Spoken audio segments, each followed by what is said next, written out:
ప్రభును రక్షకుడైన యేసుక్రీస్తు నామములో అందరికీ వందనాలు.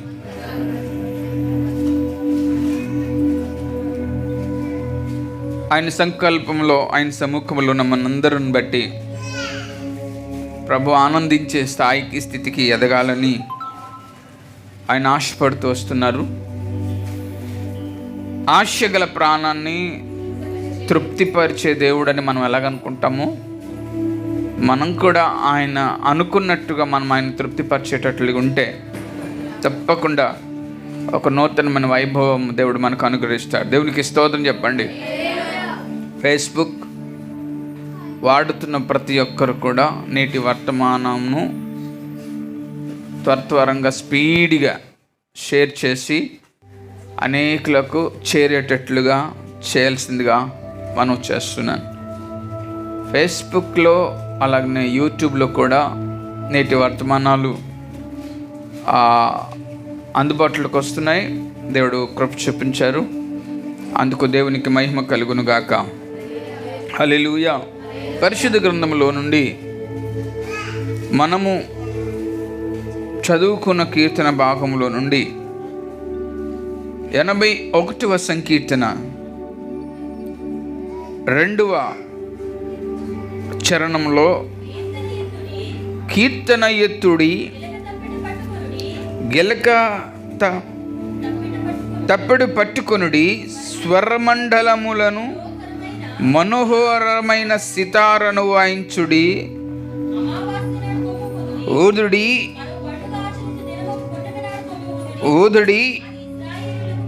కట్టడ యాకోబు దేవుడు నిర్ణయించిన చట్టము. చిన్న ప్రార్థన. పరిశుద్ధుడు అయిన తండ్రి, కృప కలిగిన వాడా, నీ ఘనమైన నామాన్ని కొన్నాళ్ళు చెల్లిస్తున్నాం. ఇదిగో ఈ ఉదయకాల సమయంలో కొద్ది నిమిషాలు నీ బాటలు ధ్యానిస్తుండగా తండ్రి, మందరితో మీరే మాట్లాడండి. నీ కృపలో జ్ఞాపకం చేసుకొని మేలు చేసి మహిమ మీరు పొందుకోమని, మహిమ ఘనత ప్రభావాలు మీకే చెల్లిస్తూ సర్వశక్తుడకు యేసుక్రీస్తు నామములో ప్రార్థన సమర్పించుకుంటున్నాము తండ్రి. ఆమేన్. కీర్తనాకారుడైన ఆసాఫు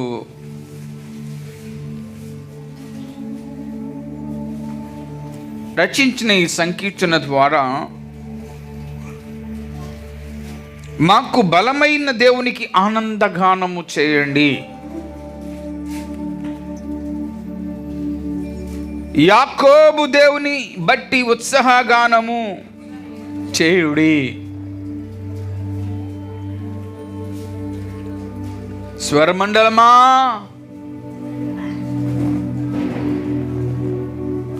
మనోహరమైన సితారాలను వాయించుడి అన్నాడు. మనోహరము అనగా ప్రేమించేది.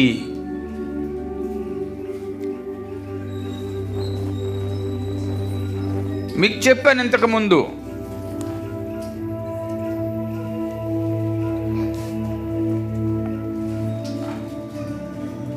ఏది పడితే అది ఇచ్చేద్దాం అనుకుంటే కుదరదు. ఆయన ప్రేమించేదగినది, ఆయన ఇష్టపడేది అదేనండి. మనోహరమైన స్థలములలో దేవునికి మహిమయు, ఆయనకి ఇష్టలైన ప్రజలకు భూమి మీద సమాధానం కలుగునుగాక అని ఎలిజబెత్ వచ్చి మరియమ్మతో మాట్లాడుతూ ఇలాగంటది. ఈరోజు దేవుని సముఖంలో మనం అందరం కూడా మనోహరమైన రీతిలో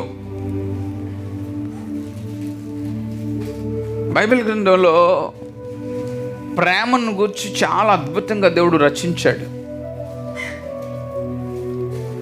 ప్రేమ యొక్క విలువను గురించి దేవుడు చాలా చెప్పాడు బైబిల్లో.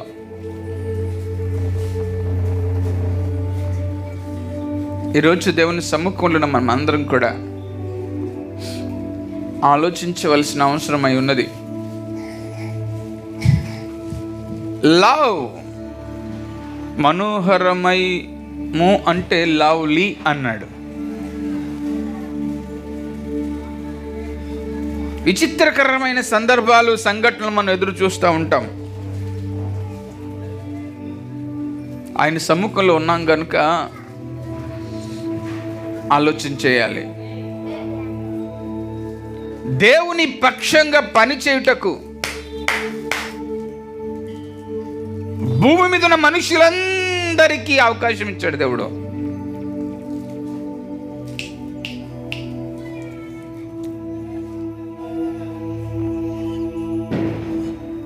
ఏ ఒక్కరికి అవకాశం ఇవ్వలేదు అని బైబిల్ ఎక్కడో రాయబడలే.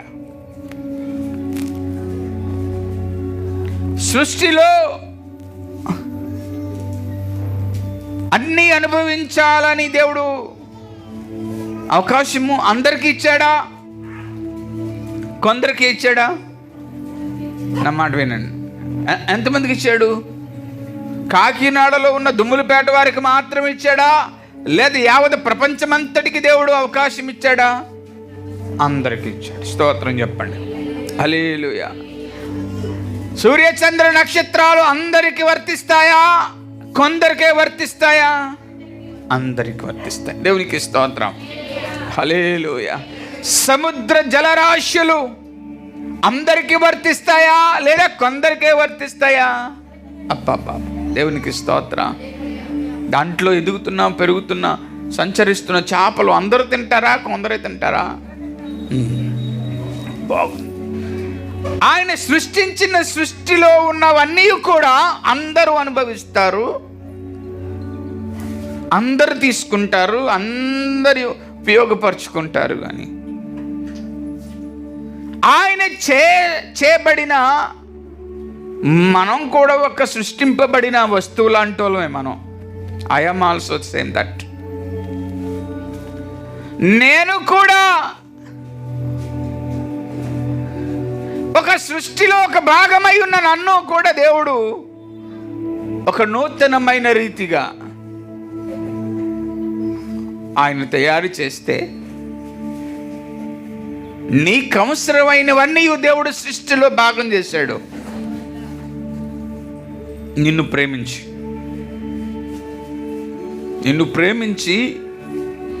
నీకు అవసరమన్నీ అన్నీ కూడా సృష్టిలో భాగం చేశాడు. నీకు ఇవ్వాలని, నిన్ను తృప్తిపరచాలని. ఆయన చూపించిన ప్రేమలో మనిషి బ్రతకడానికి 6 రోజులు ఉపయోగించుకుంటే 6 రోజులు మనసుకు కావలసినవన్నీ చేశాడు. చివరి రోజు నిన్ను చేశాడు. అంటే ఎంత డిజైన్ చేసుకున్నాడు ఆయన బుర్రలో, మనిషి జీవితం ఎంత బాగుండాలి అని. ఈరోజు మనం జ్ఞాపకం చేసుకోవాలి. అంటే నీకు ఇచ్చిందల్లా కూడా అతి శ్రేష్టమైనవి ఇచ్చాడు. ఎక్కడ మానవుడికి దేవుడు కొదువు చేయలేదు, ఏ క్షణం కూడా కొదువు చేయలేదు. అన్నీ ఇచ్చాడు. ఎండ పలానా ఇంటి పేరు వాళ్ళకి వర్తిస్తుంది, మా ఇంటికి వర్తించదు అనేది ఏం లేదు. భూమి మీద బ్రతుకుతున్న ప్రతి మనిషికి అన్ని వర్తించేటట్లుగా చేశాడు. ఉపయోగపరచుకోవటంలో అటు ఇటు జరుగుతున్నాయి తప్ప అందరికీ వర్తించేవి చేశాడు దేవుడు. నేను ప్రేమించి, అందుకని ఏ భక్తుడు రాసినా, ఒక పాట రాసినా, కొన్ని విషయాలు రాసినా, ఏవి రాసినా అన్నీ కూడా వాళ్ళు రాస్తూ ప్రారంభించినప్పుడు దేవునికి సర్వోన్నతమైన స్థలములలో దేవునికి మహిమ అని చెప్తూ మొదలు. అంటే అప్పర్ హ్యాండ్ దేవుడికే ఉండాలి. దేవునికి స్తోత్రం చెప్పండి. ఎవరు పాట రాసినా, వాక్యం రాసినా, మాట చెప్పినా ముందు దేవుని హెచ్చిస్తూ రాయడం చేశారు. ఆ మాటలు ఈరోజు మన మధ్యలో సంచరిస్తున్నాయి. ఆ మాటలు మన మధ్యలో ఆశాబ్ అంటాడు, స్వరమండలములను మనోహరమైన సితారలను వాయించండి. మనోహరములైన సితారములు వాయించండి అంటే అతి శ్రేష్టమైనవి తీసుకొచ్చి దేవుని నామాన్ని ఘనపరచండి. ఆయన ప్రేమించేవి. మనోహరములు అంటే దేవుడు ప్రేమించేవి. దేవుడు ప్రేమించేవి తీసుకొచ్చి వాటి ద్వారా దేవునిని ఘనపరచటం ప్రారంభించండి అని చెప్పడం జరిగాడు. అందుకని సామెతల గ్రంథము 15వ అధ్యాయము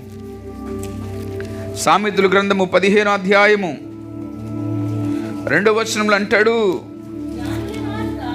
జ్ఞానుల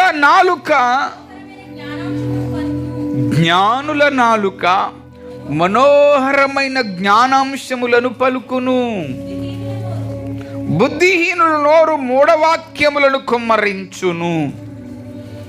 జ్ఞానుల నాలుకంట మనోహరం అంటే ఆయన ప్రేమించే మాటలే పలకటం ప్రారంభిస్తాయంట. ఎవరు ప్రేమించేవి? దేవుడు. నేనంటాను, ఈ మనోహరమైన పదము దేవునికి వర్తిస్తుంది. ఆ ప్రేమ అంత గొప్పది. అందుకనే ఎవరు వాక్యానుసారమైన జీవితము జీవించిన వారి నోట్లో నుండి దేవుడు ఇష్టపడే పదాలే భూమి మీదకి పడతా ఉంటాయి, ప్రజల మధ్యకి వస్తూ ఉంటాయి. దేవుడు ఇష్టపడే పదాలు. జ్ఞానులు అంటే ఎవరు? ప్రియమైన వారలారా, దేవుని చేత నడిపింపబడుతున్న వారు అన్నమాట. దేవునికి స్తోత్రం. జ్ఞానులు అంటే ఎవరు? దేవుని చేత నడిపింపబడుతున్న వారు. దేవుని చేత నడిపింపబడిన వారు ఏది చేసినా దేవుడు ఇష్టపడుతూనే ఉంటాడు. స్తోత్రం. అందుకు దేవుని మనస్సు కూడా వారి మీదే ఉంటుంది. దేవునికి స్తోత్రం. ఎవరి మీద? దేవుని మీద ఉంటుంది. ప్రియ కుటుంబమా, మనం జ్ఞాపకం చేసుకోవాలి, ఎవరు దేవుని చేత నడిపింపబడతారో వారికి ఏ కొదువలు కనబడవండి, కనబడకుండా చేస్తాడు.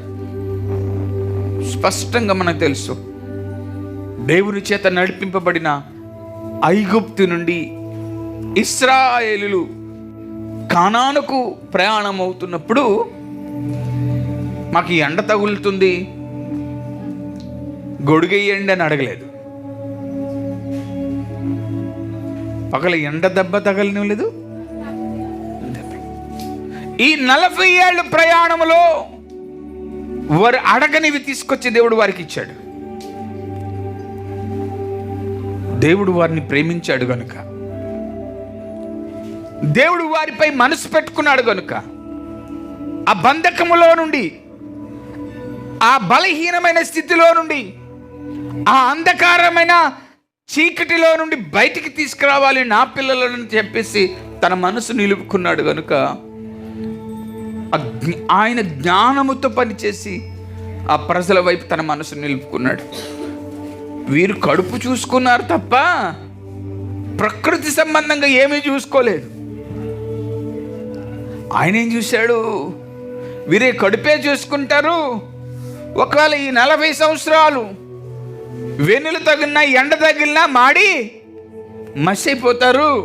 అందుకని ఆయన వీరిని ఇంకా అత్యధికంగా ప్రేమిస్తూ వారికి కావలసిన అందే అన్నాడు, జ్ఞానుల నాలుక మనోహరమైన జ్ఞానాంశములను పలుకును అన్నాడు. దేవునికి స్తోత్రం. అంటే ఎవరికి దేవుని మీద మనసు, ఎవరికి దేవుని మీద ప్రేమ, ఎవరికి దేవుని చేత నడిపింపబడతారో వారి పదజాలాలు చాలా స్పష్టంగా ఉంటాయి. అవి కూడా దేవుడు ప్రేమించేదగినట్టుగానే ఉంటాయి. దేవునికి స్తోత్రం చెప్పండి. ఈరోజు దేవుడు ప్రేమింపదగినట్టుగా జీవితం, దేవుడు ప్రేమింపదగిన రీతిగా బ్రతుకు, దేవుడు ప్రేమింప రీతిగా ఉన్న ఆలోచనలు, దేవుడు ప్రేమింప రీతిగా ఉన్న మనస్సు, దేవుడు ప్రేమింప రీతిగా ఉన్న తలంపులు, దేవుడు ప్రేమింప రీతిగా ఉండవలసిన ఆలోచనలు యావత్తు కూడా దేవుడు అంటే మానవుడు ఏం చేసినా ఆయన ప్రేమించాలి. స్తోత్రం. ఎవరు ప్రేమించాలంట? నువ్వు ఏది చేసినా ఆయన ఇష్టపడాలి. వీడు ఆయన ఇష్టపడకపోతే చాలా కష్టాలు ఎదురవుతాయి మానవుడికి. మనకు అర్థమైందా? మనం ఏం చేసినా దేవుడు ఇష్టపడాలి. మనుషులు ఇష్టపడ్డారా లేదా పక్కన పెడితే దేవుడు ఇష్టం అవునా కాదా అనే విషయంలోకి మనం రావాలి. అంటే మనం ఏం చేసినా ఆయన అడగాలి. దేవునికి స్తోత్రం చెప్పండి. అలాంటి భావజాలాలు, అలాంటి ప్రవర్తన కలిగి, అలాంటి ఆలోచనలు కలిగి మనం ప్రయాణంలోనికి వెళ్తే చాలా అద్భుతమైన జీవితం కనబడుతుంది, అద్భుతమైన బ్రతుకు కనబడుతుంది, అద్భుతమైన చరిత్ర కనబడుతుంది. పోయిన వారం చెప్పాను, మన చరిత్రకారులుగా నిలబడాలి. దేవునికి స్తోత్రం చెప్పండి. ఎవరు చరిత్రకారులు అంటే దేవుని ఇష్టాన్ని నెరవేర్చేవారు చరిత్రకారులు. హిస్టారికల్ హిస్టరీగా మారాలి. అలాంటి భావజాలాలతో మన ముందు కొనసాగుతూ వెళ్తున్నప్పుడు కీర్తన గ్రంథం 133వ కీర్తన మనందరికీ బాబ్బా ఏ సందర్భంలో మా పాస్టల్ మీటింగ్లో ఇదే మాట్లాడుకుంటాం. 133వ కీర్తన మొదటి వచనం, సహోదరులు ఐక్యత కలిగి నివసించుట ఎంత మేలు, ఎంత మేలు, ఎంత మనోహరము. అంటే ఇష్టపడి కలిసి జీవిస్తే దేవుడు ప్రేమిస్తాడంట. దేవునికి స్తోత్రం. మనోహరము అంటే ఇష్టపడి కలిసి జీవిస్తే. ఏంటి ఇష్టపడి? దేవుని ఇష్టపడి మనిషిని ప్రేమించడం మొదలు పెట్టాలి. దేవునికి స్తోత్రం చెప్పండి. దేవుని ఇష్టపడి మనిషిని ప్రేమించాలి. దేవుని ఇష్టపడకుండా మనిషిని ప్రేమిస్తే అది బలహీనమైన వర్గాలకు సంబంధించి అయిపోతుంది, బలహీనమైన పదజాలంగా మారిపోతుంది. ప్రియ కుటుంబమా, అందుకనే మనం ఆలోచన చేయాలి. నేనంటాను, ప్రతి విషయంలోనూ ఆయన లేకుండా నేనేం చేయలేనండి అని చెప్పాలి. స్తోత్రం. ఆయనతో చెప్పకుండా నేనేం చేయలేనని చెప్పాలి. ఆయన ఇష్టపడకుండా నేనేం చేయలేనని చెప్పాలి. ఆయన ప్రేమింపకుండా, ఆయనకు తెలియకుండా నేనేం చేయలేనని చెప్పాలి. నా ప్రశ్న ఏంటంటే, ప్రతిరోజు దేవుడు ప్రేమించే స్థాయికి మనం ఎదగాలి. స్తోత్రం. నా ప్రశ్న ఏంటంటే, ప్రతిరోజు దేవుని దగ్గర పెట్టి ఆయన ఓకే పట్టుకెళ్ళు వాడుకో అని చెప్పేటట్లుగా మనసులు మారాలి. ఈరోజు ఎంతమంది ఆ పని చేస్తున్నారు? సరే పట్టుకెళ్ళు, ఓకే, సరే వాడు, ఓకే. నమ్మకము కలిగించకపోతే అప్పు కూడా ఇవ్వరు. ఎవరనో నమ్మకం లేకపోతే అప్పు ఇవ్వరు. నువ్వు నమ్మకపోతే మంచినీళ్ళు కూడా నీ గుమ్మం దగ్గరకు వచ్చిన వారికి ఇవ్వం. మనం ఎప్పుడు ఇస్తామంటే ఆ వ్యక్తిని నమ్మినప్పుడు ఇస్తాం. ఒక మనిషికి మనిషి సహాయం చేయడానికి అంత నమ్మకం కలగాలన్నప్పుడు మరి సృష్టి యావత్తును కలుగు చేసి నిన్ను ప్రేమించి సృష్టిలో ఉన్నవన్నీ తీసుకొచ్చి నీకిచ్చి నీ దేహమునకు ఎక్కడ లోపజాలాలు జరగకుండా ఉండాలని తపన కోరికతో యావత్తును అన్నీ నీ శరీరమునకు అనుకర ఎలాంటి అవసరమో అన్నీ ఇచ్చాడు. ఎండ లేకపోతే చచ్చిపోతాం, వర్షం రాకపోతే చచ్చిపోతాం, మంచు పడాలి అన్ని కాలాలు. మరి ఏ కాలానికి ఏం తింటే బాగుంటారో మనుషులని ఆ కాలానికి సంబంధించి ఫలాలు తయారు చేశాడు దేవుడు. యావత్తు నిన్ను ప్రేమించాడు అండి. ఏ కాలానికి ఏం తింటే ఈ శరీరం తట్టుకుంటుందో ఆ కాలానికి అన్నీ తినాలంట. ఎంత జ్ఞానం ఉపయోగించి నీ పట్ల దేవుడు అంత ప్రేమించాడండి. అందుకనే ఆయన ప్రేమలో ఉన్న పిలుపు కూడా చాలా గొప్పది. ఆయన ప్రేమలో ఉన్న ఘనత చాలా గొప్పది. అందుకనే 135 కీర్తన మోషే చెప్తాడు ఈ మాట 3వ వచనంలో, దయాళుడు ఆయనను స్తుతించుడి, ఆయన నామమును కీర్తించుడి, అది మనోహరము. ఆయన పట్ల మక్కువ కలిగి ఉండండి. ఆయన ప్రేమింపదగినది అది. స్తోత్ర. మనోహరం అంటే ఆయన ఇష్టపడేది. స్తోత్రం. అంటే ఇప్పుడు చేయవలసింది ఎవరు చెప్పినదే చెప్పుకుంటూ వచ్చారు బైబిల్ గ్రంథంలో. దేవుణ్ణి ప్రేమించకండి అని ఎవడో చెప్పలే, ఒకడే చెప్పాడు, ఎవడ లూసిఫర్ గడు, ఆయన వైపు చూడకండి అని. అందుకని యేసు ప్రభు వారు ఎన్ని సందర్భాలలో ఏం చెప్పినా ఈ given the love of lord, దేవుని ప్రేమ అతనులో నుండి ప్రజలకు పంచిపెడుతూ వచ్చాడు. అందుకే కదా ఎంతమంది హేళన చేసినా, ఎంతమంది అవమానపరిచినా, ఎంతమంది గాయపరిచినా, ఎంతమంది దుఃఖపరిచినా, ఎంతమంది బలహీనం చేసినా, ఉమ్ము పోసినా, కొరడాలతో ఆయన దేహమును చెక్కినా, నేను మాత్రం ప్రేమిస్తూనే వెళ్ళిపోయాడు. చివరి క్షణము దాకా, చివరి ప్రాణం విడిచినప్పుడు, బల్లం పడిచినప్పుడు కూడా వీళ్ళు ఏం చేస్తున్నారో వీరికి తెలియదు ప్రభువా, వీరిను క్షమించు అని మాట చెప్పాడు. ఎంత గొప్ప ప్రేమ అంటే! ఆ ప్రేమకు విలువ తెలిస్తే నువ్వు విడిచిపెట్టవండి. ఇప్పుడు మనుషులకి ఏంటి లోటు ఉంటే, దేవుణ్ణి ప్రేమించాలని తపన పెరిగితే భూమి దేన్ని ఇష్టపడ్డు, దేన్ని కోరుకోడు.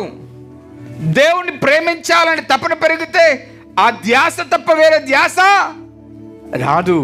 వేరే ధ్యాస ఎందుకు వస్తుందంటే, ఆ ప్రేమ కంటే ఇది శ్రేష్టంగా కనబడుతున్న దాని లెక్కలో దేవుని విడిచిపెట్టేస్తున్నాం. ఇప్పుడు దేవుని విడిచిపెట్టడానికి కారణాలు ఏంటి? అవ్వ లూసిఫర్ మాట వినడానికి కారణం ఏంటి?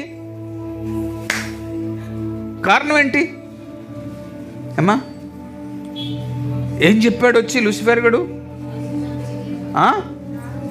ఏం చెప్పాడు?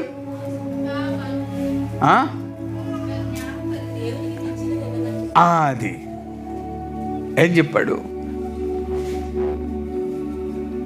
ఆయనకు మించినది నా దగ్గర ఉంది. ఎందుకు మనిషి దేవుడికి దూరం అవుతున్నాడు తెలుసా? ఆయనకు మించినది ఈ లోకంలో కనబడుతుంది కనుక. ఆయనకి మించినది ఈ లోకంలో కనబడుతుంది కనుక అందుకు మనిషి దేవునికి దూరం అయిపోతున్నాడు.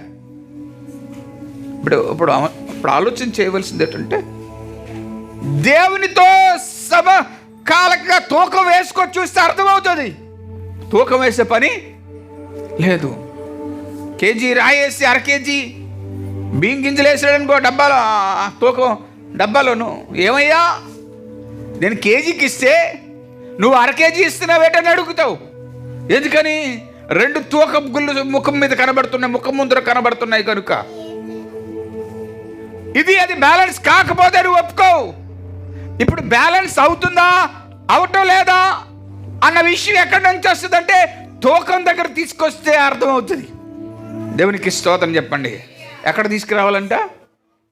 ఇది దేవునితో తగుతుందా తగనిదా అనేది దేవుని ముందు తీసుకొస్తే అవుతుంది. అందుకని ప్రియమైన వాళ్ళారా, ఈ సమాజంలో బ్రతుకుతున్న మనుష్యులు దేవుని ముందరకు తీసుకొచ్చే ప్రేమను కనబడటం లేదు. ఆయన ఎంత అద్భుతంగా పిలిచాడండి. ఎక్కడ? పరమగీతాల గ్రంథం 2వ అధ్యాయంలో ఎక్కడ వెసులుబాటు కలుగు చేయలేదండి. 2వ అధ్యాయము 14వ వచనంలో, బండ సందులలో ఎగురు నా పావురమా, పేటు బీటలను ఆశ్రయించు నా పావురమా, మధురము నీ ముఖము మనోహరము, నీ ముఖము నాకు కనబడనిమ్ము, నీ స్వరము నాకు వినబడనిమ్ము. దేవునికి స్తోత్రం చెప్పండి. పేటు బీటలను ఆశ్రయించు నా పావురమా, బండ సందులలో ఎగరు నా పావురమా, నీ స్వరము మధురం. అంటే నువ్వు ఎంత గొప్పదానివో, ఎంత గొప్పవాడివో అని చెప్తున్నాడు. స్తోత్రం చెప్పండి. పక్కలు చెప్పండి, నువ్వెంత గొప్పదానివో, నువ్వెంత గొప్పవాడివో అని అడగండి. చెప్పండి అమ్మా, ఎంత గొప్ప, ఎందుకు గొప్పదానివి? నీ అందాన్ని బట్టు, నీ అలంకరణ బట్టు, నీ డబ్బును బట్టు, నీ జ్ఞానం బట్టు, నీ ఆస్తులు బట్టు, నీ ఐశ్వర్యం బట్టు కాదు కాదు కాదు కాదు కాదు. నువ్వు గొప్పవాడు అనిపించుకోవడానికి దేవుడు గొప్పవాడు. ఆయన పిల్లలం కనుక మనం ఎప్పుడు గొప్పవాళ్ళమే. స్తోత్రం చెప్పండి. రాజుగారి కుమారుడు, రాజకుమారుడు అండి, ప్రిన్స్. ఆయన అంటాడు, అమ్మా నీ స్వరం గురించి నీకు తెలుసా? మధురం. నీ ముఖం గురించి తెలుసా? అందం. ఎందుకు అంత అందం అండి? ఎందుకండి అంత అందం? స్వహస్తాలతో చేసుకున్నాడు. ఫోటో పెట్టి అక్కడ ఆయన ముఖం పెట్టుకొని ఇక్కడ ఇంకో ముఖాన్ని తయారు చేశాడు. అర్థమైందా? శిల్పి ఏం చేస్తాడండి? ఏది ఇవ్వకుండా చేసేస్తాడా? ఏం చేస్తాడు? సుగుణమ్మ, శిల్పి ఏం చేస్తాడు? అందంగా చెప్తాడు. నా ముఖం అందంగా చెక్కడానికి పక్కన ఇంకో బొమ్మ కనబడాలా. ఆ బొమ్మ లేకుండా శిల్పి చెక్కలేడు. ఈ శిల్పి నన్ను చేసిన శిల్పి ఏం చేశాడు తెలుసా? ముగ్గురు కూర్చొని ముగ్గురు మాట్లాడుకుంటున్నారు. ఎవరు? తండ్రి, కుమార, పరిశుద్ధాత్మ ముగ్గురు కూర్చొని ముక్కిలాగా చేద్దామా, చెవిలాగా చేద్దామా, ముక్కిలా చేద్దామా, కన్నులాగా చేద్దామా, మనకులాగే చేసుకుందామా అని చెప్పేసి తయారు చేసి డిజైన్ చేసి అలంకరించి బయటకు వస్తే చిచ్చి చిచ్చి చిచ్చి చిచ్చి నా ముఖం ముళ్ళు చెట్లలోకి వెళ్ళిపోయింది అంటాడు వీడు. ఏమన్నాడు? అవ్వాదాములు ఎక్కడున్నారంటే మేము దాగున్నాం. ఎందుకు దాగున్నాం? మేము వస్త్రహీనులమై ఉన్నాం. అవునా? ఎవరు చెప్పారు అంటే వాడి మాట విన్నాం. అవునా? అయినప్పటికీ కూడా అంటాడు, బండసందులో ఎగురు నా పావురమా, నీ ముఖము మనోహరము. నీ ముఖము మనోహరం అంటే నేను ప్రేమింపదగినది నీ ముఖము. మనుషులకు అర్థమవుతుంది. కొందరు ఇక్కడ ఒక అబ్బాయి రాము అని వికలాంగుడు, కాళ్ళు, ఒక అందమైన అమ్మాయిని పెళ్లి చేసుకున్నాడు. ఇప్పుడు నిన్న మొన్న చూస్తే చక్క గర్భవతి అమ్మాయి గర్భంతో ఉంది. నాకు చాలా ఆనందం ఇస్తుంది. అమ్మో చొట్టోడమ్మా, నేను ఎందుకు చేసుకోవాలా? ఒకసారి నడు బాబు, నడమ్మ నడు. పెళ్లి చూపులకు వెళ్తే ఉంటాడు. ఆ పిల్ల చొట్టదో గుడ్డుదో ఎవడికెరుగు అని చూస్తాం. మరి ఏమీ చూడకుండా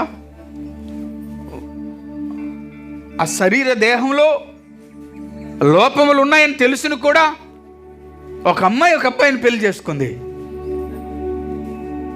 ఈరోజు గర్భవతి అయింది.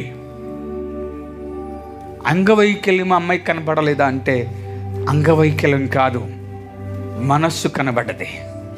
దేవునికి స్తోత్రం చెప్పండి. హల్లెలూయా, హల్లెలూయా. అవయవ లోపాలు కాదు, మనస్సు కనబడ్డది. మనస్సు కనబడది. మనస్సు కనబడినందుకు ఎవరికి కనిపించలేనిది తను అనుభవిస్తూ ఉంది. ఈరోజు దేవుని సముఖంలో ఉన్న మనం అందరం కూడా ఆయన అదంటాడు, బండ సందులో ఎగురు నా పావురమా, ఓ నీ ముఖము మనోహరము, నీ స్వరము మధురము అంట. నేను తాగేసి వచ్చాను, నేనేం పాటలు పాడు అంటాం మనం. కాదు, నువ్వు త్రాగుడు మానేస్తే నీకంటే గాయకులు ఎవరు లేరు. నువ్వు బూతులాడడం మానేస్తే నీకంటే గొప్పలు ఎవరు లేరు. నువ్వు అబద్ధాలు ఆడక మానేస్తే నీ స్వరం కంటే శ్రేష్టమైన స్వరము మధురము అని అనడానికి కారణం ఏంటో తెలిసిన? ఈ స్వరమునకు ఈ లోకంలో ఉన్న ఎవరు సింగర్స్, ఎవరు వారు మాస్టర్స్, ఎవరా వాళ్ళు ఏమంటారంటే జడ్జెస్, మార్కులు వేస్తారో లేదు కానీ పాపరహితమైన మాటలు నీ నోట్లో ఉంటే నీకు మార్కులేసి నేను ప్రేమిస్తాడు దేవుడు. స్తోత్రం చెప్పండి. అంటే ఆయన చెప్పేది ఆయనను దృష్టిలో పెట్టుకొని, ఆయన చెప్పేది ఆయన దృష్టిలో పెట్టుకొని, మనుషుల దృష్టిలో పెట్టుకొని అన్నాడు, చెప్పలేదు. ఆయన అంటాడు అక్కడ, నీ స్వరము నాకు వినబడనిమ్ము, నీ ముఖము నాకు కనబడనిమ్ము. హలో, నీ స్వరము నాకు వినబడాలి. ఉసగారు ఎవరికి కిందకు వచ్చా,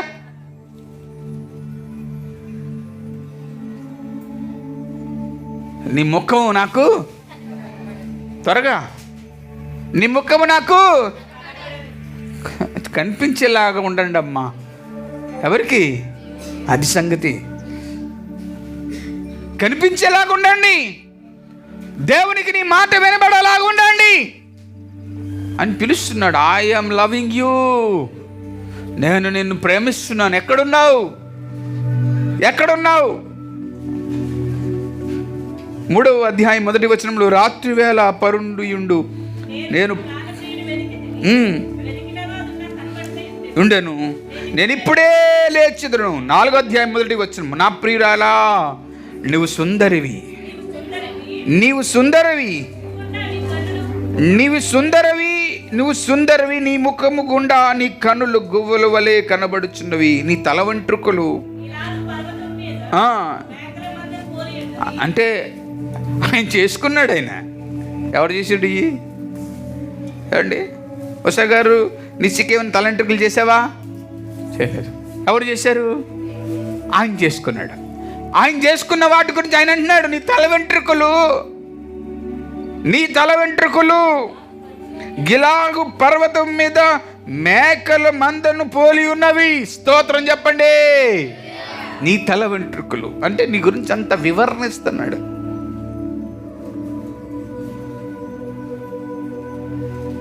ఆయన ఎదుగుతున్నాడు. రా అంటే వస్తాను ఫాస్ట్ గారు అంటాడు. ఎక్కడున్నారా సీమోను అంటే ఫ్రీ ఫైర్ ఆడుకుంటున్నాను అంటాడు. వస్తాను ఫాస్ట్ గారు. ఎక్కడున్నావు బాబు అంటే వస్తాను బాబు, బిజినెస్ ఉంది, వస్తాను. ఎమ్మెల్యే గారిని కల వస్తాను, ఎంపీ గారిని కల వస్తాను, జడ్జి గారు వస్తాను అంటాడు. ఎక్కడికి వస్తావు? ఎవరికి నీ ముఖాన్ని కనబడకుండా చేసుకుంటావు? మనుషులకు కనబడేట్టే చేసుకుంటున్నావు. నీవు దేవునికి నీ ముఖం కనబడినవయ్యా. ఎవరికి? దేవునికి. ముఖాన్ని దాచుకోవద్దు. ఏదో రోజు ఇక్కడ ఉన్నవారు విడిచిపెడతారు, ఆ రోజు ఇబ్బందుల్లో తుఫాన్లో పడిపోతావు. అందుకని ఆ కిందకి వెళ్తే అంటాడు 5వ అధ్యాయం 1వ వచనం, నా సహోదరి, నా ఉద్యానవనమునకు నేను ఏతించిన నా జటమాంసి కూర్చుకొంచున్నాను, తేనెయు భుజించుచున్నాము, క్షీర సహిత ద్రాక్షారసము పానము చేయుచున్నాను. నా సకులారా భుజించుడి, స్నేహితులారా పానము చేడి. దేవునికి స్తోత్రం చెప్పండి. నేను పడుకున్నాను కానీ నా మనస్సు అన్నది. దేవునికి స్తోత్రం చెప్పండి. ఎంత చక్కగా ఒక అపవిత్రుడిని తీసుకొని వచ్చి దేవుడు పిలుస్తూ ఉన్నాడు. నువ్వు చీకటి వాడవి కావు, నువ్వు అందహీనుడవు కావు, నువ్వు గ్రుడ్డోడు కావు, నువ్వు చెవిటోడు కావు, నీకు మాటలు రానివాడు కావు, నీకు కాళ్ళు లేనివాడు కావు, చేతులు లేనివాడు కావు, బుర్ర లేనివాడు కావు, నీకు అన్నీ ఉన్నాయి. నా వైపు తిరిగితే నీ విలువేంటో నీకు చూపెడతానంటున్నాడు. నీ ముఖము నాకు కనబడనిమ్ము అన్నాడు. ప్రియ కుటుంబం, నేను లోకంలో ఉన్నప్పుడు నా విలువ లోకంతోనే సరిపోయేది. ఎప్పుడైతే దేవుడి దగ్గరకు వచ్చానో, దేవుడిని పట్టుకున్నారో, దేవుడు పనిచేస్తున్నారో, దేవుని కొరకు పరిగెత్తుతున్నారో, అప్పుడు నా విలువేంటో నాకు కనబడుతుంది. స్తోత్రం చెప్పండి. ఈ ఊర్లో ఎవరికి లేని విలువ దేవుడు నాకు అనుగ్రహించాడు.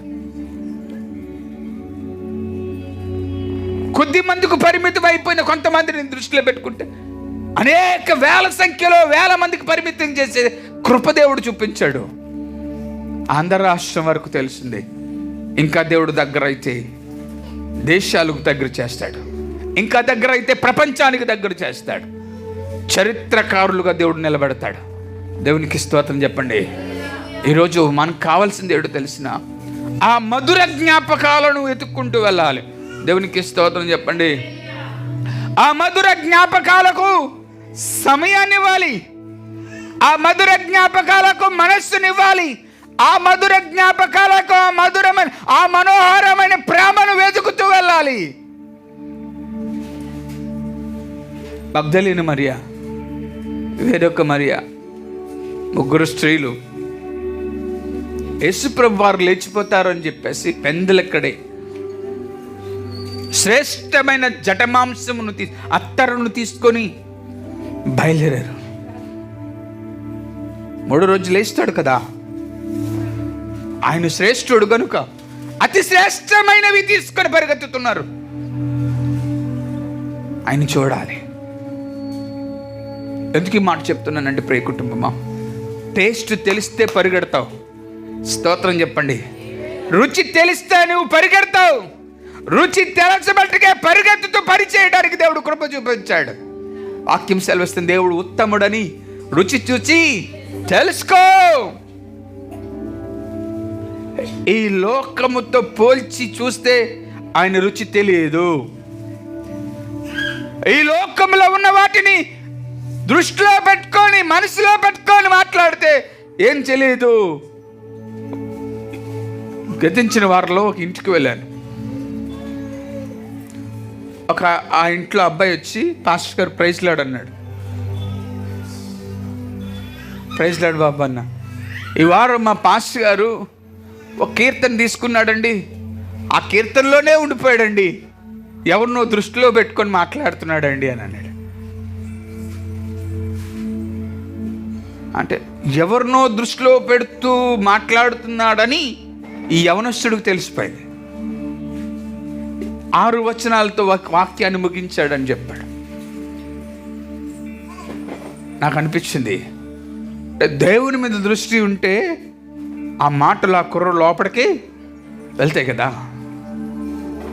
దేవుడి మీద దృష్టి తప్పిపోవడం బట్టే తప్పులు మనుషులకు కనబడుతున్నాయి. స్తోత్రం చెప్పండి. తప్పులు మనుషులకు కనబడుతున్నాయి.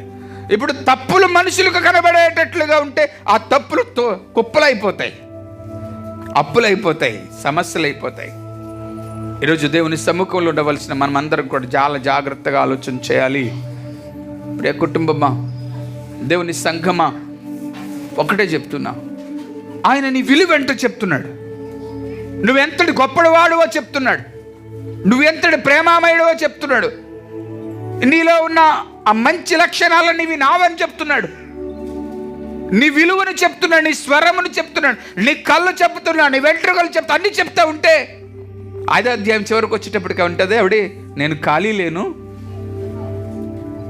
గోర్ల రంగు కట్టేసుకున్నాను, వస్త్రములు మొత్తం విప్పి పడుకున్నాను, ఒకవేళ తలుపు తీయడానికి వస్తే కాళ్ళు కట్టుకున్న గోర్ల రంగు గోరింటాకు, చేతులు కట్టుకున్న గోరింటాకు తలుపు కంటుకుపోతుంది. ప్రస్తుతం నా ఆనందంలో నేనున్నాను. నీ అందం దగ్గరకు నేను రాలేను, నీ టేస్ట్ దగ్గరకు నేను రాలేను. నాకు ఇవి చాలా మధురమైనగా కనబడుతున్నాయి, నీకంటే ఎక్కువగా ఇవి నాకు కనబడుతున్నాయి. నిన్ను నేను చేర్చుకోలేను, నీతో నేను ఉండలేను, నీవు నాకు అక్కర్లేదు, ఇవన్నీ అయిపోయిన తర్వాత నేను నీ దగ్గరకు వస్తాను అని చెప్పడం మొదలు పెడుతుంది ఆవిడ. ఇవన్నీ అయిపోయిన తర్వాత, ఇవన్నీ అయిపోయేవి ఈ లోక సంబంధంగా నేను అనుభవించవలసిన అందాలన్నీ అయిపోయిన తర్వాత అప్పుడు నేను నీ దగ్గరికి వస్తాను. ఈ లోకంలో ఉన్నవనేవి నేను అనుభవించిన తర్వాత నేను నీ దగ్గరకు వస్తాను. I will do that time, not this time. అమ్మా, దేవుడు పిలిచినప్పుడు, దేవుడు తట్టినప్పుడు, నీ గుమ్మం దగ్గరకు వచ్చి కొడతా ఉన్నప్పుడు పలకలేదా వేరే గుమ్మానికి వెళ్ళిపోతాడు.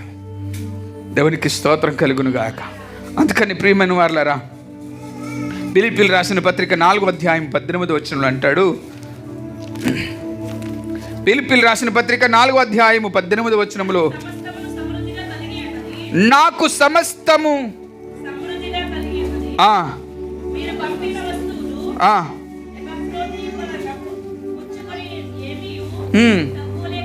ఉన్నాను,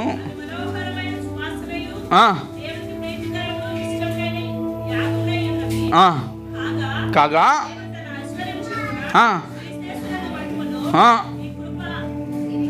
మీ ప్రతి అవసరమును తీర్చును మన తండ్రి అయిన దేవుడికి యుగ యుగములకు మహిమ కలుగును గాక. చూడండి అంటాడు, నాకు సమస్తమును సమృద్ధిగా కలిగి ఉన్నది. మీరు పంపిన వస్తువులు ఎఫ్రోతో వలన పుచ్చుకొని ఏమీ తక్కువ లేకుండా ఉన్నాను. అవి మనోహరమైన సువాసనయు దేవునికి ప్రీతికరమును ఇష్టమునైన యాగముగా ఉన్నవి కాగా. ఎవరికి ఇష్టమట? ఎవరికి పంపించాడు? పౌలు గారు పంపించాడు. ఎవరు ఆ పంపబడినవి ఎవరికి ఇష్టం అని చెప్తున్నాడు ఆయన? అది ఎవరికంట? దేవునికి ఇష్టము. దేవునికి ఇష్టమైన మీరు నాకు పంపించారు, అవి ఆయనకు యాగంగా కనబడుతున్నా నాకు ఏమీ తక్కువ కాలేదు అన్నాడు. దేవునికి స్తోత్రం. ఎవరికి ఇష్టమైనవి చెప్పాలి. ఎవరికి ఇష్టమైనవి? దేవునికి ఇష్టమైనవి నాకు పంపించారు. దేవునికి ఇష్టమైనవి కాదు, దేవునికి ప్రీతికరమైనవి, దేవుడు ప్రేమింపదగినవి నాకు దగ్గర పంపించారు. అవి యాగముగా ఉన్నవి అన్నాడు. యాగము అనగా, యాగము అంటే ఏంటి? యాగం అంటే ఏంటి స్టీవెన్? యాగం అంటే ఏంటి? త్వరగా కరిగిపోయే,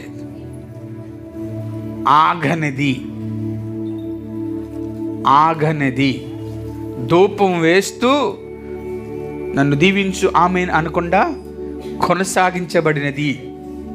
దేవునికి స్తోత్రం. యాగము అంటే కొనసాగించబడినది. స్తోత్రం. 12 గంటల స్తుతి యాగము అంటాం. అర్చనలు అంటాడు. It belongs to God. కొనసాగింపబడినది అంటే దేవుడు దాని మీద మనస్సు నిలుపుకునేది.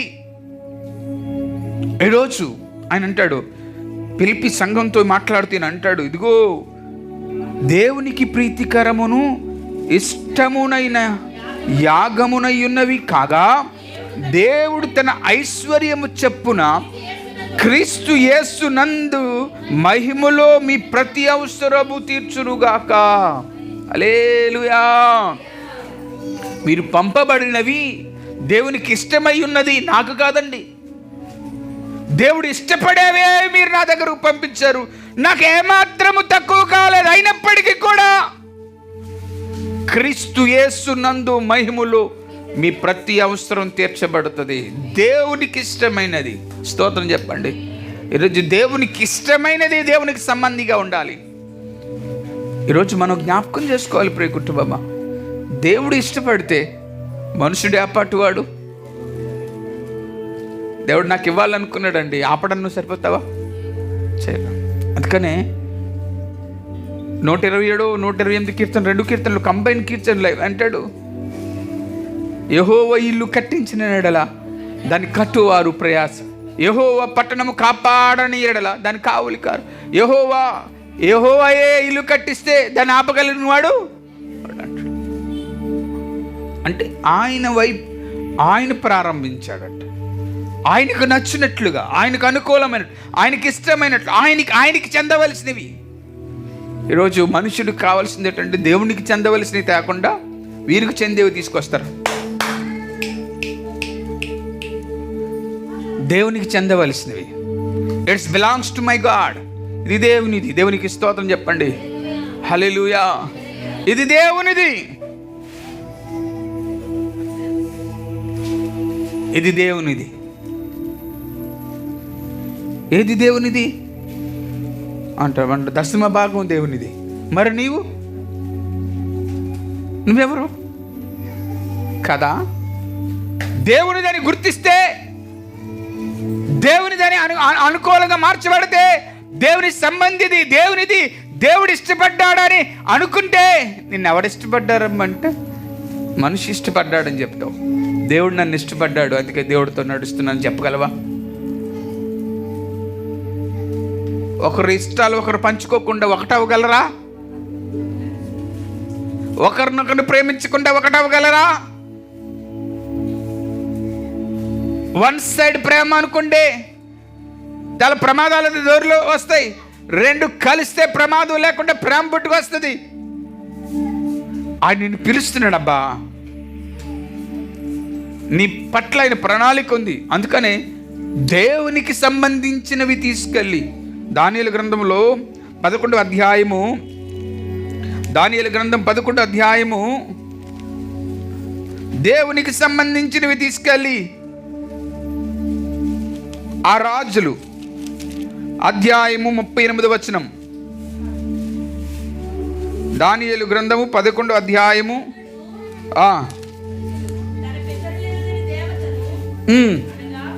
అనగా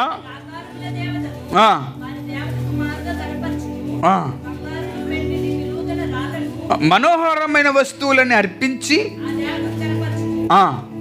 మరియు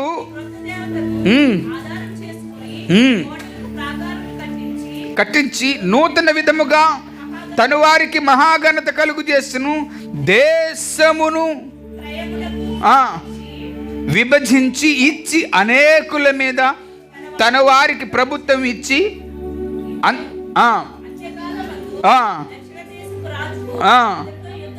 దేవునికి స్తోత్రం చెప్పండి. ఏం చేస్తున్నాడు ఈయన? అతడు తన పితరులు ఎరగని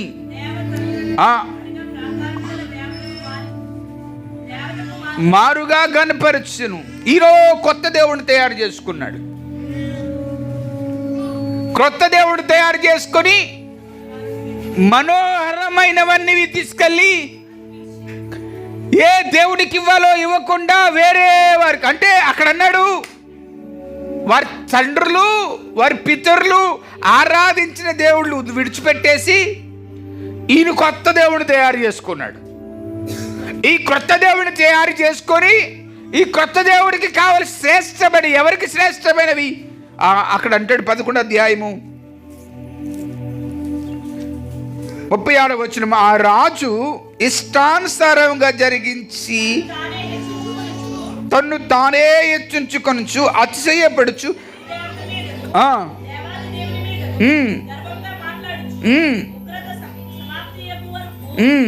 వృద్ధి పొందును. దేవునికి స్తోత్రం. ప్రతి దేవత మీదను దేవాది దేవుని మీదను గర్వముగా మాట్లాడుచు ఉగ్రతను సమాప్తి వరకు వృద్ధి పొందుతూ ఉన్నాడంట. దేవునికి చెందవలసినవి దేవునికి ఇవ్వకుండా ఈయనే ఒక దేవుణ్ణి తయారు చేసుకొని ఎలాగ అభివృద్ధి చెందుతున్నాడు? యుగ సమాప్తి వరకు అతడు అభివృద్ధి పొందుకుంటూ వెళ్తున్నాడంట.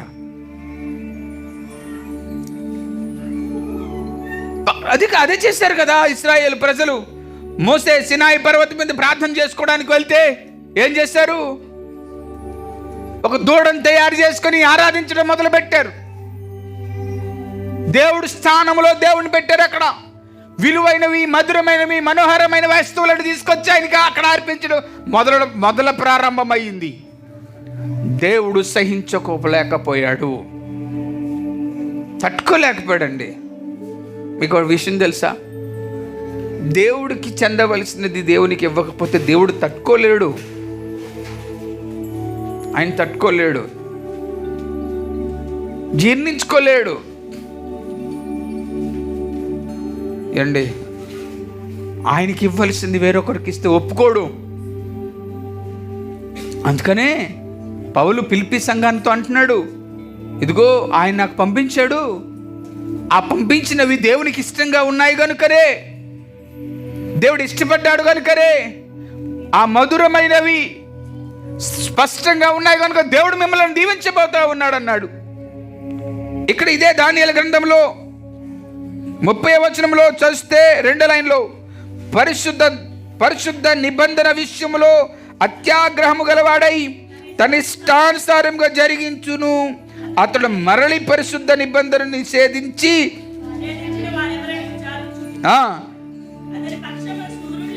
అక్కడ అంటాడు, చూడండి అంటాడు,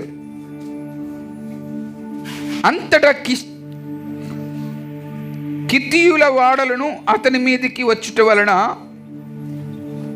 అతడు వ్యాఖ్యలు పడి మరలి పరిశుద్ధ నిబంధన విషయములో అత్యాగ్రహము గలవాడై తన ఇష్టానుసారంగా జరిగించును. అతడి మరలి అది అంటే అతడే వేరే రకంగా మారిపోయి అతడు అన్నాడు, దీన్ని ఎవరు నిషేధించారు అంటున్నాడు. నిషేధించింది ఎవరు? అతడే. కాదన్నది ఎవరు? అతడే. ఇప్పుడు మళ్ళీ రోషు వచ్చేసిందంట. రోషు అత్యాగ్రహుడే ఎవరు నిషేధించారని అంటాడు. అనుకంటాడు, అతని పక్షంగా సూర్యులు లేచి పరిశుద్ధ స్థలములో తలవప్పు కోటలను అపవిత్రపరిచి అనుదినము బలి నిలిపివేసి నాశనమును కలుగు చేయి హేయమైన వస్తువులను నిలవబెట్టెదరు. అందుకతడు ఇచ్చకపు మాటలు చెప్పి నిబంధనను అతిక్రమించిన వారిని వశపరుచుకుని అయితే తమ దేవుని నెరుగువారు బలము కలిగి గొప్ప కార్యములు చేయుదురు. దేవునికి స్తోత్రం. ఇడు ఏమైనవి చేస్తా ఉంటే అయితే దేవునికి చెందవలసినవి, దేవుడు ప్రేమించినవి, దేవుడు ఇష్టపడేవి, దేవుడు అనుకున్నవన్నీ దేవునికి ఇవ్వకుండా వాడికి నచ్చినట్టుగా వాడు చేస్తున్న కాలంలో కూడా అయితే దేవుణ్ణి ఎరిగిన వారు అక్కడ ఉన్నారంట, బలము కలిగి, చెప్పండి, గొప్ప కార్యములు చేస్తారు. ఏమైన స్థితిలో వాడు దిగజారిపోతున్నాడు ఆ రాజు. కానీ అక్కడ కూడా దేవుని నెరిగిన వారు గొప్ప కార్యాలు చేస్తున్నాడు. ఏంటి? షడ్రక్ మేషక్ అబేద్నెగోల విషయంలో ఆ ప్రతిమను తయారు చేసుకున్న రాజు తన స్వరూపమే తానే దేవుడని ఆరాధించమని చెప్పినప్పుడు అందరూ ప్రబలిపోయారు. అయితే దేవుణ్ణి ఎరిగి ఉన్న ఈ ముగ్గురు దేవుని కోసం నిలబడ్డారు. ఏమైంది? ప్రజలందరూ తెలుసుకున్నట్లు గొప్ప కార్యం జరిగింది. ఆ రాజుగారు చేస్తున్న పనులకు తట్టుకోలేకపోయినా అక్కడ కొంతమంది ఉన్నారు, దేవుణ్ణి ఎరిగిన వారు ఉన్నారు. దేవునికి స్తోత్రం. దేవుణ్ణి దేవుణ్ణి దేవుణ్ణి దేవుణ్ణి ఇప్పుడు సడన్గా పాము వచ్చిందండి మన మధ్యలోకి, ఏం చేద్దాం? పామా, దేవుడు నిన్ను చేసాడు, ఎందుకు మా మధ్యలోకి వస్తామంటామా? పరిగెత్తి పారిపోతామా? అలా పారిపోలేదు. షడ్రక్ మేషక్ అబేద్నెగోలు అక్కడే నిలబడ్డారు. They stand there. అక్కడ నిలబడ్డారు. అక్కడ అయితే దేవుణ్ణి ఎరిగిన వారు బలము కలిగి గొప్ప కార్యాలు చేస్తారు. దేవుణ్ణి ఎరగడం అంటే, దేవుణ్ణి ఎరగడం అంటే సామాన్యమైన మాట కాదండి. తమ క్రియలన్నీ విడిచిపెట్టిన వారు అన్నమాట. దేవుని కోసం తమ జీవితాలను సమర్పించుకున్నవారు అన్నమాట. ఎంత గొప్ప వ్యక్తి కూడా, ఎంత గొప్ప వ్యక్తి పౌలు, ఎంత సూర్యుడు, ఎంత బలమైన వాడు, ఎంత శక్తివంతుడు, ఎంత జ్ఞాని, ఎన్ని విద్యలు ప్రావీణ కలిగిన వాడు, ఎంత యుద్ధ సూర్యుడు, అంతటి వాడు కృంగిపోయి కుసించిపోయి అంటాడు, ఇప్పుడు నాలో ఏమీ లేదు కానీ నేను ఆయనను కలిగి ఉన్నందుకు నేను బలవంతుడు అన్నాడు. స్తోత్రం చెప్పండి. అందుకని అన్నాడు, నేను క్రీస్తుని పోలి నడుచుకొనుచున్న ప్రకారము మీరు మీరు మీరు మీరు నేను జ్ఞానమును నమ్ముకొని నడుచుకుని ప్రకారము నన్ను వెంబడించండి అని చెప్పలే. క్రీస్తును కలిగి జ్ఞానమంతా పక్కన పెట్టాడు. దేవునికి స్తోత్రం చెప్పండి, గట్టిగా చెప్పండి. తెలివంతా పక్కన పెట్టాడు. స్తోత్రం చెప్పండి.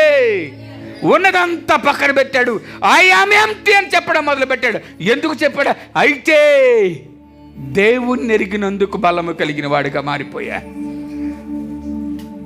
40 ఏళ్ళు మోసే అన్ని విద్యలు నేర్చుకున్నాడు. ఎక్కడ? ఫరో ఇంట్లో. ఎందుకు నేర్చుకున్నాడు? తర్వాత రాజు కావాలి, వంశపు వాడుగా కావాలి. ఆ 40 ఏళ్ళు తర్వాత బయటకు వచ్చేసాడు. విద్యులన్నీ పక్కన పాడేశాడు. పశువులు మేపడం నేర్చుకున్నాడు. ఆ పశువులు మేపడం తర్వాత 40 ఏళ్ళు పక్కన పడేశాడు. దేవుడు పాదాల దగ్గరకు వచ్చాడు. 40 ఏళ్ళు 80 ఏళ్ళు ఈ శరీర వైభవములో ఎన్నో నేర్చుకున్నాడు. దేనిని దేవుని పనిలో వాడలేదు. దేవుడు చెప్పిన తర్వాత పని ప్రారంభించాడు. అయితే రాజు కంటే బలవంతుడిగా నిలబడ్డాడు. ఈయన అధికారం చేత ఆయన నిలబడ్డాడు. ఒక చేతతో ఆయా పశువులను లేకపోతే జంతువులను తనను తాను సంరక్షించుకోవడానికి ఒక కర్ర మాత్రమే చేతిలో ఉంది. అధికారంతో ఆయన ఉన్నాడు. ఆయన అధికారంతో ఉన్నాడు. ఇక్కడేమో ఈయనేమో దేవుని బలము కలిగి నిలబడ్డాడు. దేవునికి స్తోత్రం చెప్పండి. ఇక్కడ అదే అన్నాడు. ఆ రాజు తనకు నచ్చినట్టుగా ప్రవర్తించుకున్న స్థితిలో దేవునికి చెందవలసిన మధురమైనవి శ్రేష్టమైనవన్నీ దేవతలకు అనుగ్రహించి దేవతల వైపు మళ్ళీ పోయిన సందర్భంలో కూడా అక్కడ దేవుని కలిగిన మనుషులు ఉన్నారు. వారు బలం కలిగిన వారు. ఎవరు వారు? దానియేలు స్తోత్రం, హల్లెలూయా. షడ్రక్ స్తోత్రం, మేషక్ స్తోత్రం, అబేద్నెగోలు ఉన్నారు స్తోత్రం. అయితే వారి మధ్యలో కూడా దేవుని ఎరిగిన ప్రజలు ఉన్నారు. ఈరోజు ఈ లోకం పాడైపోతున్నప్పటికి కూడా, క్రైస్తవ్యం చెడిపోతున్నప్పటికీ కూడా, క్రైస్తవ్యం నాశనం అయిపోతున్నప్పుడు కూడా, క్రైస్తవ్యము కుదాలైపోతున్నప్పుడు కూడా, క్రైస్తవ్యము కృంగిపోతున్నప్పటికీ కూడా, క్రైస్తవ్యము బలహీనమైపోతున్నప్పటికీ కూడా శక్తివంతులు ఉన్నారు, ప్రార్థించే వీరులు ఉన్నారు, ప్రభు కోసం నిలబడి పనిచేసేవారు ఉన్నారు, ప్రభు గొప్పతనాన్ని ప్రచురపరిచేవారు ఉన్నారు అంటాడు. ఆయన అంటాడు వారే కాదు అందరూ ఉండాలనేది దేవుని ఆశ. అందుకనే అక్కడ అంటాడు యోహాను సువార్త 21వ అధ్యాయము, యోహాను సువార్త 21వ అధ్యాయము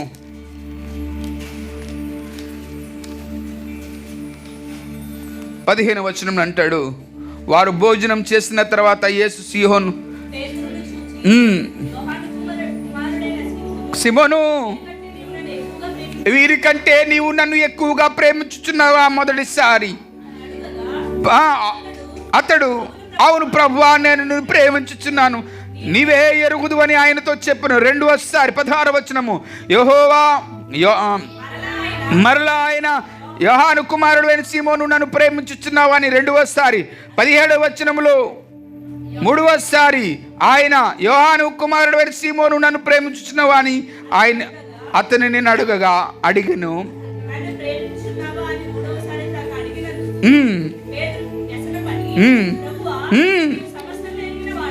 నీవు సమస్తము ఎరిగిన వాడు, నేను నిన్ను ప్రేమించుచున్నానని నువ్వే ఎరుగుదు అని అతను చెప్పిన యేసు, నా గొర్రెలను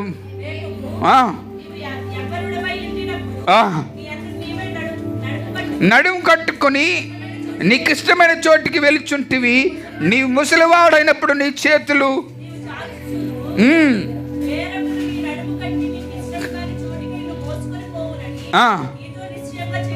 దేవునికి స్తోత్రం చెప్పండి. 3 సార్లు అడిగాడు పేతురు, నన్ను ప్రేమిస్తున్నావా, నన్ను ప్రేమిస్తున్నావా, అవును ప్రభువా నేను ప్రేమిస్తున్నాను చెప్పాడు. ఆయన అంటాడు, నువ్వు యవ్వనంగా ఉన్నప్పుడు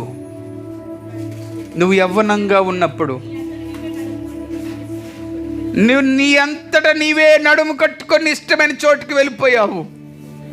నువ్వు ముసలివాడు అయినప్పుడు వేరొకడు వచ్చి నడుము కట్టుకుని నడిపిస్తాడు, జాగ్రత్త సుమి అని చెప్పడం మొదలుపెట్టాడు. దేనితో పోల్చాడు? యేసు ప్రభు వారు ఎందుకు అన్నిసార్లు అడిగాడు అంటే, నీ అంతటా నీవు నడుము కట్టుకొని నచ్చినట్టుగా నీ యవ్వన కాలదశలో ఉండిపోయావు. ఇప్పుడు ముసలితనం వచ్చింది. దైవత్వంలోకి వస్తే శరీరానికి ముసలితనం తప్ప వేరొకటి రాదండి.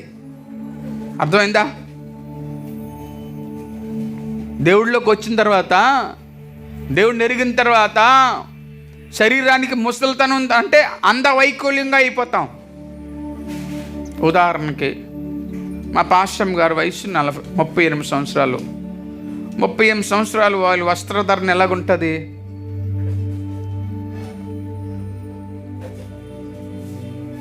అంతగా ఆలోచిస్తున్నారు. చాలా స్టైలిష్గా ఉంటుంది. అవునా కదా? చాలా స్టైలిష్గా. ఒక 60 ఏళ్ళు ఎంత ఉంటుంది ఒక ఆవిడ, ముసలావిడ, నేను మనం చూశాను. చాలా డిఫరెంట్గా తయారైందండి బాబు ఆవిడ. 60 సంవత్సరాలు ముసలిదే. ఆ పోయి కాలు ఏంటో నాకు అర్థం కాలేదు. అంత ఘోరం అండి.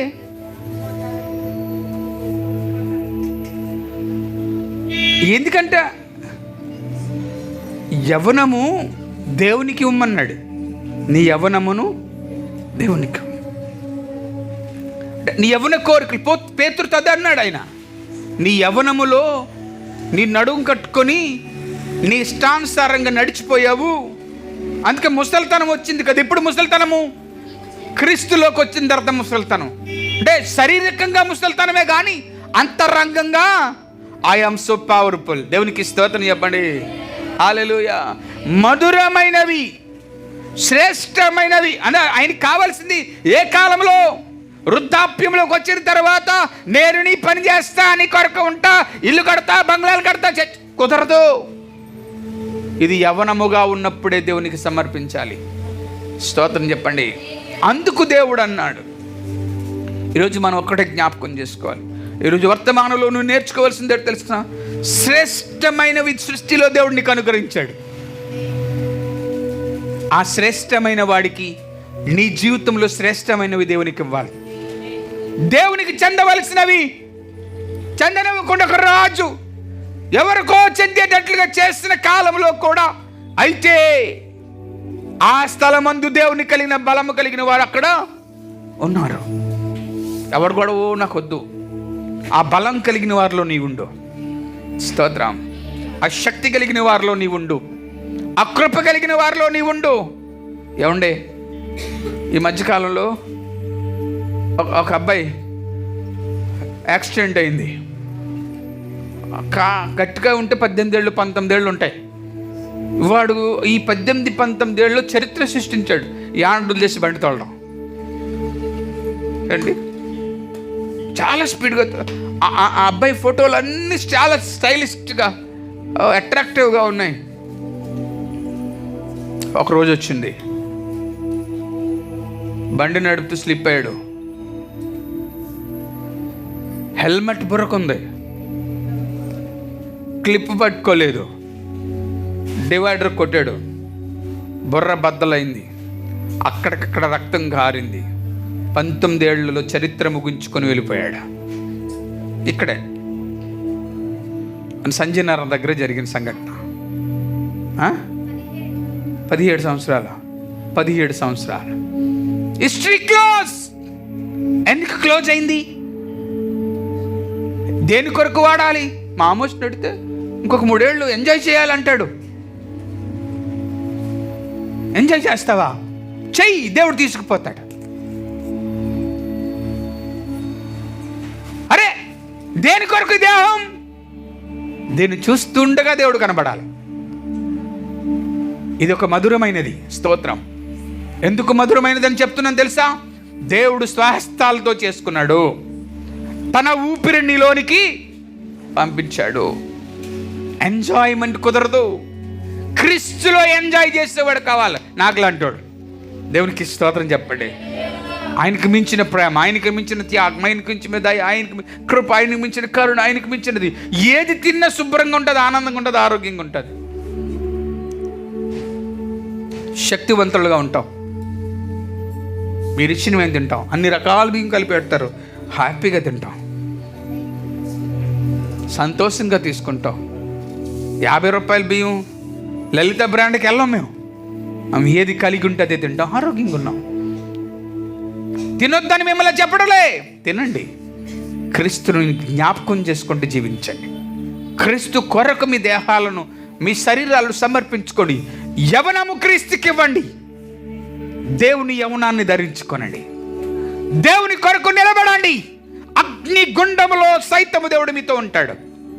మిమ్మల్ని విడువడైనా ఎవరికి వర్తిస్తుంది ఆ మాట? అంటే ఎవరు ఆ కాలములో దేవుని ఎరిగిన వారు ఉంటారో వారికి వారు అందరూ అంటారు.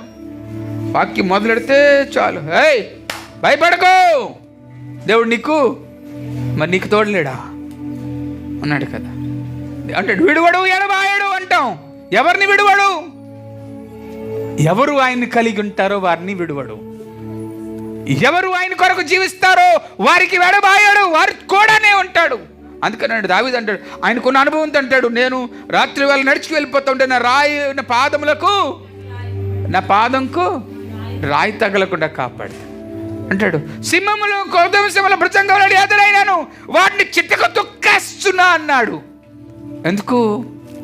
అనుభవం, కృప, శక్తి. ఈరోజు ఆ మనోహరమైన దేవునికి స్తోత్రం చెప్పండి. ఆ మనోహరమైన దేవునికి, ఆయన ప్రేమింపదగినవి దేవునికి ఇవ్వాలి. ఈరోజు వాక్యం ఏంటో తెలిసిన, ఆయన నీలో నిన్ను ప్రేమిస్తున్నాడే, నువ్వు ఆయనకి ఇచ్చేసుకో. ఇదిగో ప్రభువా తీసుకో అని చెప్పాలి. శ్రేష్టం, అతి శ్రేష్టం. ఆయన చేతుల్లో ఉంటే ఎంత అందంగా ఉంటుంది, ఎంత విలువ ఉంటుంది అంటే. మోడీ గారు వచ్చి నా చేయి పట్టుకుంటే నా విలువ ఎంత పెరుగుతుంది చెప్పండి. అన్న ఫోటో తీసుకుంటూనే గిజగిజ కొట్టేసుకుంటాం. రే మొగుడి దగ్గరికి ఎలా గెలిపోయారా, ఎలా తీసేసుకున్నారా అంటారు. మరి దేవుడి చేతిలో ఉంటే ఎలా ఉంటుంది? మోడీ గొప్పడా, నేను ఆరాధిస్తున్న దేవుడు గొప్పడా? ఎవరు నేను ఉన్నతమైన స్థాయికి తీసుకెళ్ళగలరు? నేను ఆరాధించిన దేవుడా. నేను ఆరాధించిన దేవునికి నీ యవ్వన బలాన్ని దేవునికి సమర్పించుకుంటే, కూడా తిరిగినోడిని ఎందుకు అడిగాడండి దేవుడు? పేతురు, దీవెనమ్మా యేసయ్యను ప్రేమిస్తున్నావా? అవును, దశం భాగిస్తున్నాను, సమయానికి వస్తున్నాను. దీవెనమ్మా యేసయ్యను ప్రేమిస్తున్నాను. పిల్లలు దేవుని పేర్లు పెట్టి పిల్లల్ని వాక్యం, దీవెనమ్మా దేవుని ప్రేమిస్తున్నాను. ఎందుకు నన్ను ఎరిగి ఉండి పాస్టర్ బాసా బ్రాద్ గారు మీరు ఎందుకు అడుగుతున్నారంటే, నీ యవ్వన దశలో నువ్వు ఏం చేస్తావు?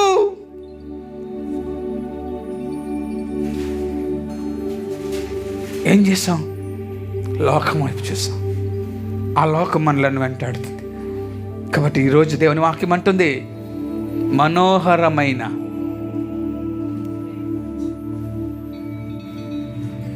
దేవునికి ఇవ్వాలి. అతి శ్రేష్టమైనవి, ఆయన ప్రేమించేదగినవి. ఈ చాప పట్టుకెళ్తే మనోడు పడిపోతాడు అంటాం. ఏం పట్టుకెళ్తే? ఈ చాప పట్టుకెళ్తే మనోడు పడిపోతాడు. అవునా?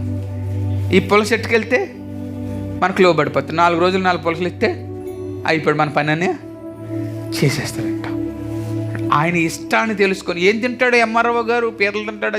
నేను అలాగే అడిగాను, పట్టాలి మన చర్చకు పట్టాలు ఇచ్చేటప్పుడు. ఎంఆర్ఓ గారు ఏం తింటారు? చేపలు తింటారా, పీతలు తింటారా, లేకపోతే ఏం తింటారు? సొర తింటారు. సర్వే గారు సొర తింటారు, ఎంఆర్ఓ గారు పీతలు తింటాడు, విఆర్ఓ గారు ఏం పులసలు తింటాడు.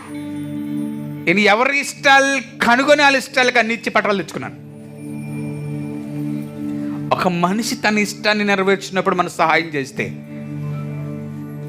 దేవుని ఇష్టాన్ని మనం నెరవేరిస్తే దేవుడు మనకేమిస్తాడు? ఆయన ఇచ్చిన దాంట్లో కొంత వెసులుబాటు కనబడుతుంది. నా దేవుడు ఇచ్చిన దాంట్లో వెసులుబాట్లు ఉండవు. అసంతృప్తి అనేది ఉండదు, నిరంతరం కొనసాగుతుంది, నిరంతరము పరిగెడుతూ ఉంటుంది. ఈరోజు నీవు అర్థం చేసుకుని దేవుని పక్షంగా పని చేయటానికి ముందుకు వెళ్ళాలని దేవుని వాక్యం నీకు సెలవిచ్చుచున్నది. ఆయనకి ఇష్టమైన భావాలు, ఆయనకి ఇష్టమైన ఆలోచనలు, ఆయనకి ఇష్టమైన తలంపులు, ఆయనకి ఇష్టమైనట్టుగానే మారిపోతే. 81 మొదటి వచనం, మాకు బలమై ఉన్న దేవుని ఆనందగానము చేయుడి, యాకోబు దేవుని బట్టి ఉత్సాహధ్వని చేయుడి, కీర్తన ఎత్తి పట్టుకొనిడి, స్వరమండలములను మనోహరమైన సితారులను వాయించుడి, ఓదండి, మనము పండుగ ఆచరించు దినమును ఓదండి, అది ఇశ్రాయేలులకు కట్టడ, యాకోబు దేవుని నిర్ణయ చట్టము. దేవునికి స్తోత్రం. దేవుని నిర్ణయ చట్టము, దేవునికి స్తోత్రం. దేవుని నిర్ణయ చట్టము. ఏంటి ఆ నిర్ణయ చట్టం? శ్రేష్టమైన తీసుకొచ్చి దేవునికి ఇవ్వడం అనేది ఆయన నిర్ణయమైన చట్టం. ఆయన ప్రేమింపదగినవి తీసుకొచ్చి ఆయనకి ఇవ్వడం ఆయన నిర్ణయమైన చట్టం. ఇది చట్టం అండి, దేవునికి ఇష్టమైనది ఇచ్చేయడం. హలో హలో హలో తండ్రి కుమారుని పంపించినప్పుడు ఎంత ఇష్టం, తండ్రి కుమారుని భూమి మీద పంపించినప్పుడు ఎంత ఇష్టమైన వాడిని నీకు ఇచ్చాడు, ఎంత ఇష్టమైన వాడిని భూమి మీద పంపించాడు. యేసుప్రభు వారిని తండ్రికి ఎంత ఇష్టం? తనకిష్టమైన కుమారుని భూమి మీదకి పంపించాడు. నిన్ను ఇష్టంగా, ఆయనకంటే ఇష్టంగా మార్చుకోవడానికి. ఈరోజు నీ యవ్వన బలాన్ని, నీ యవ్వన దశలో, నీ యవ్వన శక్తిని, యవ్వన కోరికలను, యవ్వన తలంపులను, యవ్వనము కోరుకున్నవన్నీ ఆయన పాదాల దగ్గర పెట్టేస్తే శ్రేష్టమైనవి. అందుకని అననీయ, సఫీరా వీరందరూ చేసిన, అపోస్తుల కాలంలో వారు చేసిన పని ఏంటో తెలుసా? వారు ఆస్తులన్నీ అమ్మి పాదాల దగ్గర పెట్టారు. మేమేమో ఆస్తులు కూడగట్టుకుంటాం. దేవుని పని ఇష్టపడితే అన్నీ ఇచ్చేస్తాం. స్తోత్రం చెప్పండి. విక్టరీ ఫెస్టివల్స్ 2016లో పిఎస్ రాంబాబు గారు తన పాస్టర్ గారి మెడలో, రాంబాబు గారి మెడలో చైన్ తీసి కానుక డబ్బాలు వేస్తారు. ఇదిగో దేవుడికి ఇచ్చేస్తున్నాను అన్నాడు. అక్కడ సుమారు 8 లక్షల రూపాయల బంగారం ఆ రోజు దేవుడికి ఇచ్చేశారు. ఆ విక్టరీ ఫెస్టివల్స్లో 8 లక్షలు వచ్చిందండి ఆ బంగారం అమ్మితే.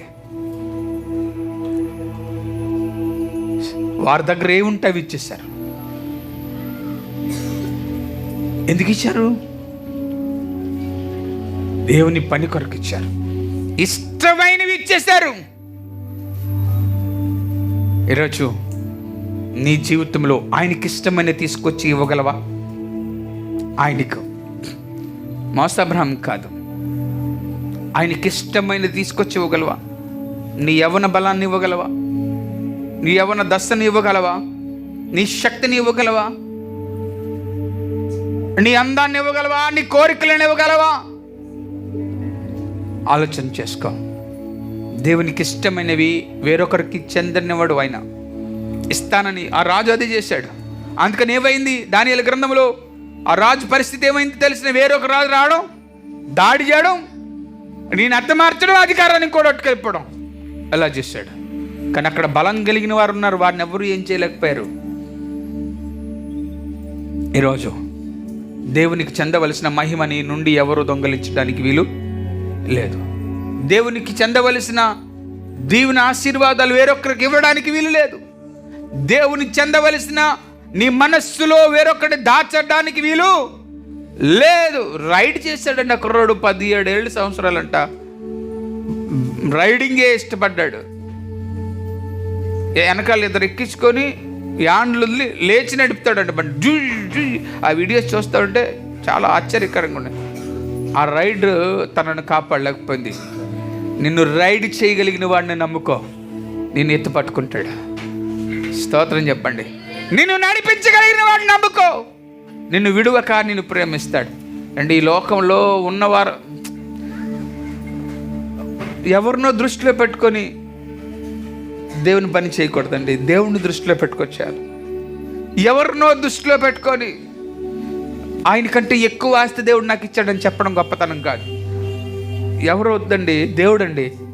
దేవుని కోసం పని చేయండి, దేవుని కోసం బ్రతకండి, దేవుని కోసం మాట్లాడండి, దేవునికి ఇవ్వండి. ఏదో రోజు వెళ్ళిపోతామండి. ఎవరు ఉండరండి ఇక్కడ, ఎవరు ఉండరండి, అందరూ వెళ్ళిపోతామండి. ఆయనకి ఇష్టమైన నీవు, పక్కలో చెప్పండి, ఆయనకి ఇష్టమైన నీవు, నీకు ఇష్టమైనది ఆయనకి ఇచ్చేయి. ఆయనకి ఇష్టమైనది నీవు, నీకు ఇష్టమైనదంతా దేవునికి ఇచ్చి, ఇది కట్టడా ఇవ్వాలంతే. మస్ట్ హ్యావ్ టు డూ, ఖచ్చితంగా చేయాలి. ఇది రూల్ అండి, ఇవ్వాలంతే, ఇవ్వాలి. ఆయనకి ఇష్టమైనది ఆయనకు ఇవ్వాలి. బైబిల్ చెప్పింది ఆయనకి ఇష్టమైనది ఆయనకి ఇవ్వాలి. బైబిల్ చెప్పింది. కాబట్టి ఆయనకి ఇష్టమైనది ఆయనకి ఇచ్చే ప్రయత్నములో భాగంగా దేవుని సంఘంలో కూర్చున్నాం. సమయాన్ని వృధా చేయకుండా, విస్తరించబడిన సంవత్సరాలు ఉన్నాయని అనుకోకుండా. ఏంటి ఏదో ఈ తుఫాన్ పేరేటంట, నీలోఫరా, నివారా, నివ్వరో, లేకపోతే పవరో, లేకపోతే ఇంకో డగరో, ఇంకో 2 తుఫాన్లు పేర్లు ఎట్టి మళ్ళీ వస్తున్నాయి. డిసెంబర్ 2, డిసెంబర్ 3, 2020 అంతా నివ్వారు, పవరు, కరోనాతో సరిపోయింది మన బతుకు అంతేనా? అవునా? ఏమో ఇంకా ఏం క్లవర్ వస్తుందో, ఏదో క్లవర్ వచ్చేది. అవన్నిటిని తట్టుకోవడానికి దేవుని కోసం బ్రతుకో, దేవుళ్ళో ఉండు. అక్కడ బలం కలిగిన వారు ఉన్నారు అని చెప్పాడు. ఎంత ప్రబలించి దేవుని ఆరాధించి వారు పెరిగినప్పటికీ కూడా అక్కడ ఆ మధ్యలో మాట కలపడంలో గొప్పతనమే లేదు, కానీ అక్కడ వారు ఉన్నారు అని చెప్పాడు దేవుడు. ఎవరిని చేసుకున్నా అక్కడ దేవుణ్ణి ఎరిగిన వారు బలం కలిగి పనిచేస్తున్నారు అని చెప్పాడు. అంటే ఆ బలం కలిగిన దాంట్లో నీవు ఉండాలి. మోకరించండి, ప్రార్థన చేసుకుందా. మోకరించండి, అందరూ మోకరించండి, ప్రార్థన చేసుకుందాం. స్తోత్రం. అందరూ మోకరించండి, ప్రార్థన చేసుకుందాం. ఓ హల్లెలూయా, హల్లెలూయా. ప్రార్థన చేసుకుందాం. కృపగలిగిన తండ్రి, నీకు వందనాలు. నీ పిల్లలను కాచండి, మనోహరమైన రీతిగా బ్రతికి మా జీవితాలు తీసుకొచ్చి మీకు అప్పగించే స్థాయిలో ఉండుటట్టుగా మమ్మల్ని జ్ఞాపకం చేసుకుని నడిపించి వినవారిని బలపరచండి రాజా. అని ఆత్మతో నింపండి, సన్నిధి తోడయించి నడిపించి మేలు చేయమని, మహిమ మీరు పొందుకోమని, కృపను అనుగ్రహించమని యేసునామములో అడుగుతున్నాము తండ్రి, ఆమేన్. అందరూ నోరు తెరిచి గంభీరంగా ప్రార్థించండి. ఈరోజు వాక్యం ఏంటో తెలుసా?